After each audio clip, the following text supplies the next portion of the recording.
senhoras, com vocês, uma das maiores invenções da história da humanidade, o computador. Talvez você só use o computador para encher a caixa de e-mails da namorada. Ou passe horas diante da tela tentando pular para a fase 778 do seu jogo preferido. Não vou negar que isso pode ser bem divertido. Mas o computador não é um console de jogo, nem um correio sofisticado de última geração. Muito menos uma caixa de som interativa. O computador é uma máquina criada para executar tarefas variadas com precisão e agilidade. Com ele, a gente pode escrever textos, fazer pesquisas, projetar um prédio, editar filmes, retocar fotos, conversar com os amigos, calcular, organizar informações, controlar todo o processo de fabricação de uma indústria. Só para citar algumas coisinhas. Mas como uma máquina como esta pode fazer tantas coisas? O que acontece aqui quando a gente pressiona uma tecla ou um mouse? A resposta está aqui dentro, em algum lugar. Achei! Senhores e senhoras, com vocês, o cérebro do computador. Ou seria o coração?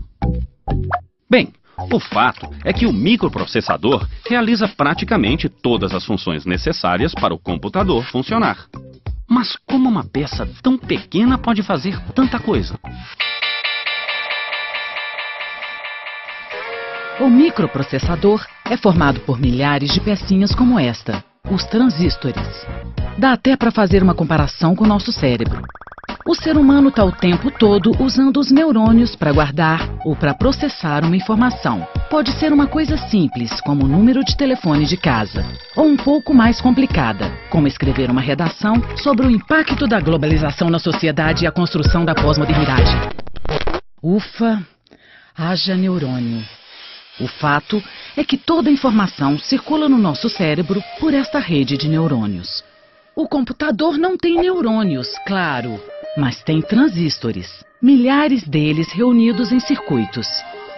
É verdade que os transistores não são células, mas sim peças eletrônicas criadas pelo homem graças aos seus neurônios, diga-se de passagem. E assim, como um só neurônio não serve para muita coisa, um transistor sozinho também não ajuda muito. Para falar a verdade, os caras que inventaram o transistor nem sabiam muito bem o que fazer com ele. Mas ao criar uma rede de transistores, o homem resolveu um grande desafio. Como processar informações com agilidade e segurança sem precisar de muito espaço. E assim como a gente usa a rede de neurônios para entender a quântica e a globalização, o computador usa os transistores para abrir um programa, mudar a fonte do texto, salvar uma foto ou simplesmente dar um ponto final. Se estes caras não tivessem inventado o transistor, esta turma não tivesse a ideia de juntar os transistores em circuitos, e este aí não tivesse reunido estes circuitos em microprocessadores, você provavelmente não estaria usando este computador. Mas algo mais parecido com isto.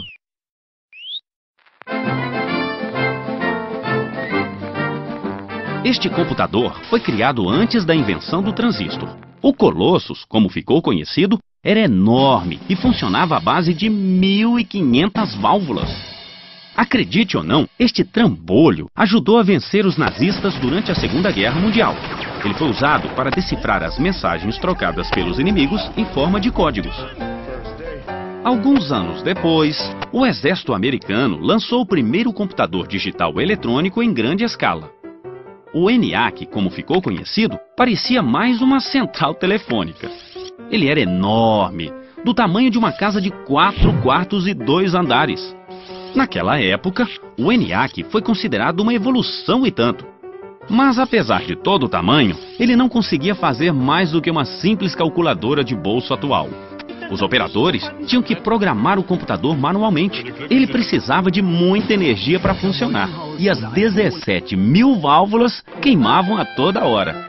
Se você já teve o desejo quase incontrolável de jogar um computador pela janela, pode imaginar o que sentiram estes pobres operadores naquela época. Com a invenção dos transistores, o ENIAC e todos os computadores movidos a válvula viraram peça de museu. Começava uma nova era na evolução dos computadores. Graças ao transistor, foi possível criar um microprocessador. E como o microprocessador é pequeno e consome pouca energia, foi possível construir computadores pessoais. Sem os microprocessadores, os computadores seriam enormes, caros e precisariam de muita energia elétrica para alimentá-los. Mas como uma peça tão simples, uma espécie de chave que pode estar aberta ou fechada, pode ter sido tão importante para a evolução do computador?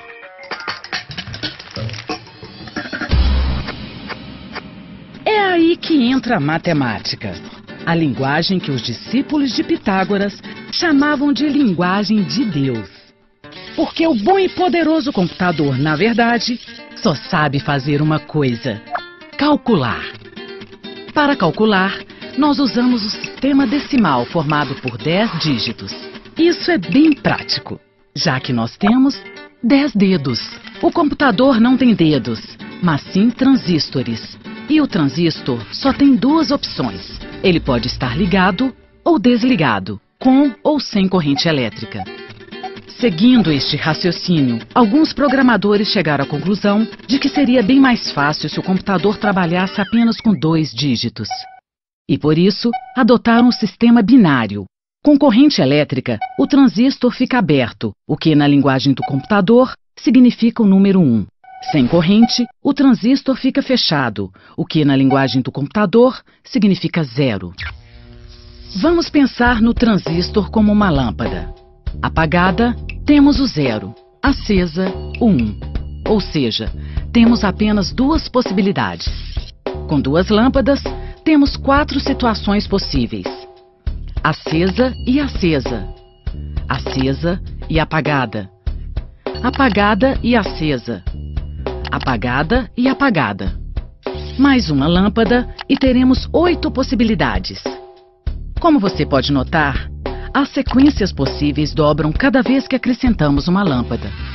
Com 5 lâmpadas, temos 32 estados possíveis. Desta forma, é possível representar do número 0 ao 31. Mas como? Vejamos esta sequência de 5 lâmpadas. Se todas estiverem apagadas, vale 0. Apenas a primeira acesa vale 1. A segunda, 2. A terceira, 4, ou seja, o dobro da anterior. A quinta vale 8 e a sexta vale 16. Se quisermos representar o número 4, basta desligar as outras. Mas e para formar o 12, por exemplo? Basta ligar o que vale 8 e o que vale 4. 8 mais 4 igual a 12. Assim, poderíamos representar outros números apenas acrescentando outras lâmpadas.